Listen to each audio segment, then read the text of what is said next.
The sky was painted in hues of gold and crimson as cries echoed from the chief's quarters.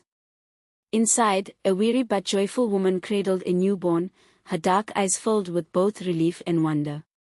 Beside her stood General Mandla Zulu, the fierce and noble commander of the royal army. His stern face softened as he looked at his daughter. "This child will be great," he murmured, his voice heavy with pride and promise. Nandi, sweet and fierce like the wind, destined to stand beside the future king. But as he spoke of honor and duty, the baby in his arms, wrapped in the finest cloth, kicked her tiny legs with a defiance that made the midwives chuckle. Even then, destiny seemed too small a cage for her spirit. Years passed, and Nandi grew into a strikingly beautiful young woman with fire in her soul. Raised to be the perfect queen, graceful, obedient, demure, she felt suffocated by the walls of expectation. The whispers in the palace spoke of her destiny, but Nandi couldn't help but feel like a puppet pulled by invisible strings.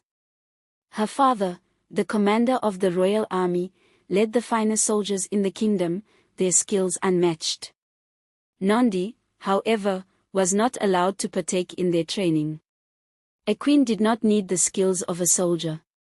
Instead, she was groomed to be graceful, elegant, poised, a perfect companion to the crown prince. Yet, from the shadows, she watched. Her curiosity ignited a fire within her that could not be extinguished. While he trained his elite forces in the open training yard, Nandi would crouch behind the tall stone wall, her eyes fixed on the flash of swords as they clashed in the hands of skilled warriors. The rhythmic sounds of steel against steel and the steady footfalls of her father's soldiers filled the air, a symphony of discipline and strength. She watched in silence, mimicking the sword strikes and battle cries, her heart pounding with excitement. By day, Nandi was the future queen, gracious, poised, and dutiful, learning the ways of royalty and governance. But in the darkness of night, when the world slept, she would sneak to the training ground, picking up discarded spears and practicing until her arms ached. She fought the shadows, imagining herself not just as a queen but as a soldier, one who could protect herself and those she loved. One night, General Mandla wandered through his courtyard, his restless thoughts keeping him awake. The quiet of the night was broken only by the soft rustling of leaves in the cool breeze. As he passed his private training grounds, his eyes caught sight of a figure in the shadows, Nandi. She was practicing with a wooden staff, her movements sharp and purposeful, too much like a soldier's. "Nandi," he called sharply, his voice cutting through the silence. She froze, lowering the staff. "Father." His gaze swept over her with disbelief. "What are you doing here? This is not your place. Please, father." Nandi's voice was urgent, pleading. "I want to train. I want to fight. I want to be out there. I don't just want to be a queen. I don't want to be confined to a life of luxury and rules." She stepped toward him, her eyes burning with intensity. "I want to be free, to see the world, to make a difference. I want to be something more." He looked at her, his face hardening.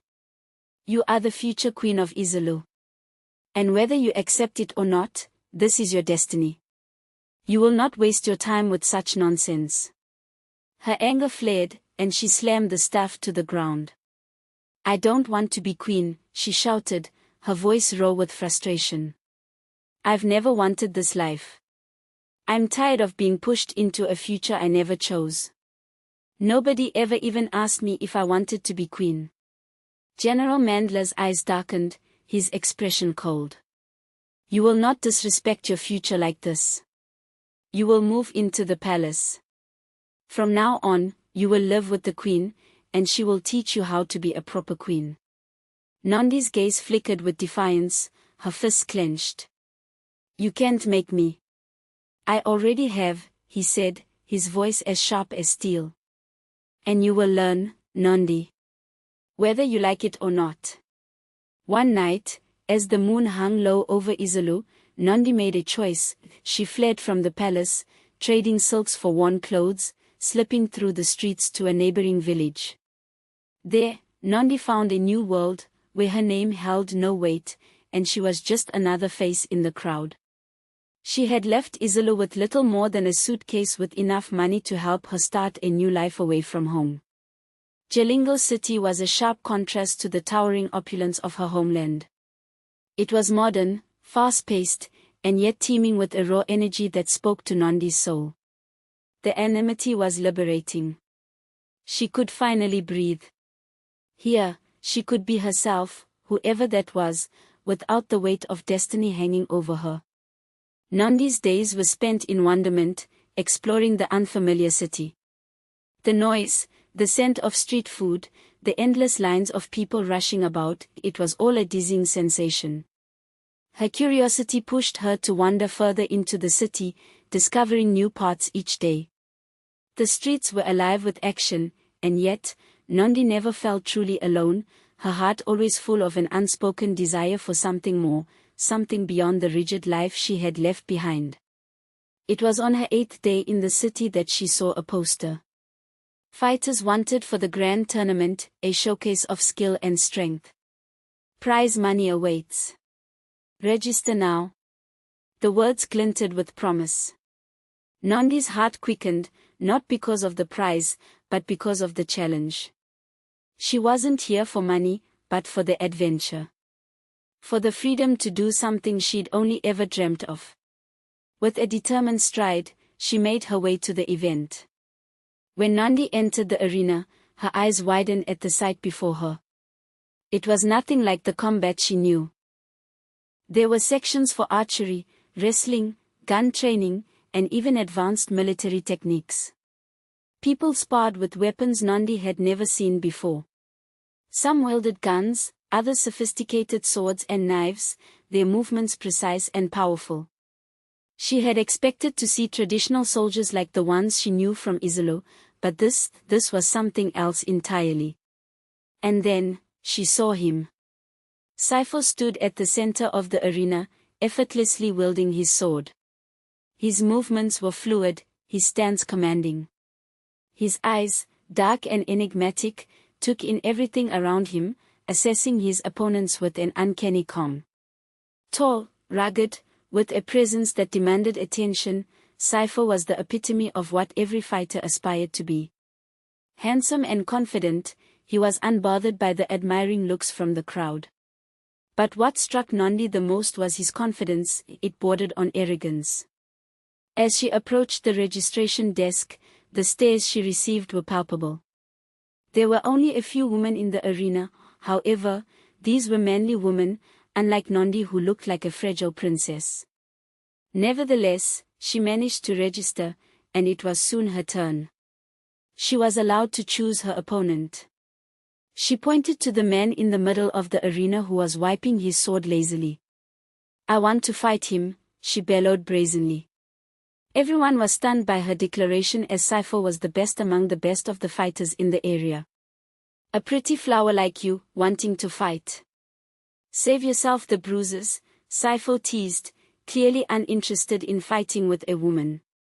"I could take you down if I wanted," Nandi boasted. Saifo burst into laughter. "All right, show me what you've got." Saifo decided to indulge her, and the audience were even more shocked by his action. The crowd parted as she picked up a sword, her grip sure and steady. The first few moves were clumsy, not as fluid as she had hoped, but she was fast. The strength she possessed, the rawness of her spirit, pushed her forward.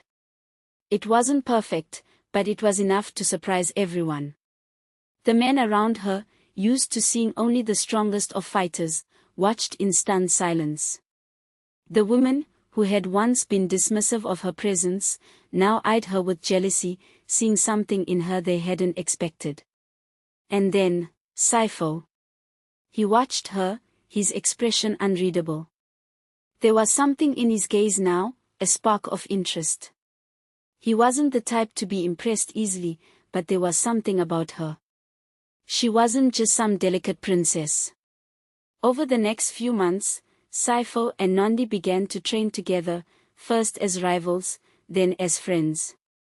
He brought her along to experience exciting adventures in the city. He taught her the art of combat, how to wield a sword, how to fight with a spear, how to shoot. Nandi had never thought she would be capable of learning these skills, but Saifo believed in her, even when she doubted herself. The more time they spent together, the deeper their connection became. The journey had begun, a love story that neither of them saw coming, but which neither of them could resist. Nandi finally opened up to him about her true identity, how her entire life had been mapped out for her, how she had been groomed to be the future queen of Izulo, a role she never wanted. She spoke of her father's expectations and the suffocating weight of her destiny. She had never wanted to marry the crown prince, a man she knew nothing about, but one she had come to resent, believing he had contributed to the life she loathed. Days turned into weeks, weeks into months, and months into years. For 2 years, Nandi had been away from home. One evening, as the sun dipped below the horizon, they sparred, Nandi finally landing a hit, sending Saifo stumbling back. "Do you still dare to call me a pretty flower?" she boasted. Saifo grabbed her wrist, pulling her closer. His eyes softened as he stared into hers. "You're more than that. You're fierce," Saifo replied, his voice seductively low. Silence stretched between them before he kissed her, gentle yet charged with unspoken affection. From then on, the two became inseparable. However, their blissful moments were soon shattered. One night, as Nandi and Saifo walked out of a bar, laughter still lingering between them, the sound of rumbling engines broke the night's calm. Several sleek black cars pulled up to the curb, their engines roaring to a stop. The moment the doors opened, men dressed in the traditional armor of Izulu soldiers stepped out, their movements swift and coordinated. The general, a towering figure in regal attire, stepped forward. It was none other than Nandi's father, Chief Manla Zulu, the legendary commander of the Izulu army. Nandi froze in place, her heart pounding. The last person she expected to see here, in this foreign land, was her father. But his gaze, sharp as always, quickly shifted from his men to her. He walked toward her with purpose, his eyes narrowed in fury. "Nandi," he bellowed, the weight of his disappointment in every syllable. "Do you know how worried we've been? How many nights I've spent searching for you?" He scolded, his voice thunderous, yet beneath it, there was a trace of pain. Nandi stood her ground, a defiant expression on her face. Her father's words stung, but she refused to give him the satisfaction of seeing her weaken. "I don't need your worry. I'm fine," she snapped back, though inside, something cracked. She couldn't help but feel the long-lost connection tug at her heart. But her father's fury softened. His gaze lingered, the weight of the years between them settling in. Without a word, he stepped forward and pulled her into a hug, the strength of his embrace letting her know just how much he had missed her. For a moment, all the anger, all the hurt, faded into the background. Then, with a sudden shift, the general turned toward Saifo. He straightened, bowing deeply before the man who had been living his life as an ordinary man until now. "Your Royal Highness," the general said with reverence, his voice steady and commanding. "We've come to take you back to Izulu. The Empire needs you. Your father is sick." Nandi's world tilted on its axis. Her heart stopped. She stared at Saifo, her mind struggling to process the revelation. The man she had run away from, the one she had loathed for so long, was the same man she had been with for the past 2 years. Her gaze turned sharp, her breath catching in her throat as betrayal surged through her veins. You're the prince?" she asked, her voice shaking with disbelief and hurt. Pain lanced through her chest, sharper than any sword, as she struggled to reconcile the man she thought she knew with the truth now before her. Saifo stood still, stammering for a moment, but no words came out. He wanted to explain, but he couldn't find the right words. All he could manage was a weak, I'm sorry, but Nandi wasn't having it. I don't want to hear it, she spat, her voice sharp and cutting. Without waiting for a response, she turned on her heel and stormed off, leaving the general and the guard stunned. They returned to Izulu, the air thick with tension. The empire was on the brink of war, with enemies closing in from all sides. But even in the midst of chaos, Nandi couldn't bring herself to forgive Saifo. She kept her distance, keeping her feelings locked away. But fate has a way of pulling people together. As the armies of Izulu prepared for the impending war, Nandi stood outside the palace, watching the soldiers train. Her heart burned in excitement. She wanted to fight too. But her father, of course, refused to allow her to fight. He had always been protective, and now, more than ever, he didn't want his only daughter to face the dangers of war. It was then that Nandi, frustrated and desperate, sought out the one person she had been avoiding, Saifo. When she finally faced him, her voice wavered, but her resolve was clear. I want to join the army, she said, eyes steely. Saifo looked at her, concern and disbelief mingling in his gaze. It's too dangerous. He started, but Nandi cut him off, her voice full of confidence. You trained me. You know what I'm capable of. I'm better than any soldier you have here, she insisted. Her words hung in the air, challenging him. After a long pause, Saifo sighed, his hand rubbing his chin as he studied her. He knew she was still mad at him, but she was right. She was indeed better than all the soldiers in Izulu, only second to him. Fine, he relented, his voice softening. But you stay close to me. The battle raged on for days, a brutal clash of steel and willpower. Nandi fought beside Saifo, their swords flashing in the heat of battle, their hearts slowly rekindling in the midst of danger. In the heat of it all, Nandi couldn't keep her anger bottled up any longer. Slowly, she let go of the bitterness, and as the days passed, the sparks of affection began to reignite between them. In the end, they won. The kingdom of Izulu triumphed, but it was bittersweet. The king, Saifo's father, had died in the midst of it all. Saifo was crowned king, and beside him stood his bride, Nandi, not out of duty, but out of choice. She had finally embraced her destiny, not as the obedient puppet, but as a real queen, equal to her husband. Together, they ruled Izulu, leading it to new heights of prosperity and strength. Their love, forged in the fires of war, would forever be the bedrock on which their kingdom stood. As a queen who had fought beside her king, Nandi's story became a legend, a story of rebellion, love, and destiny fulfilled, in a land that would never be the same.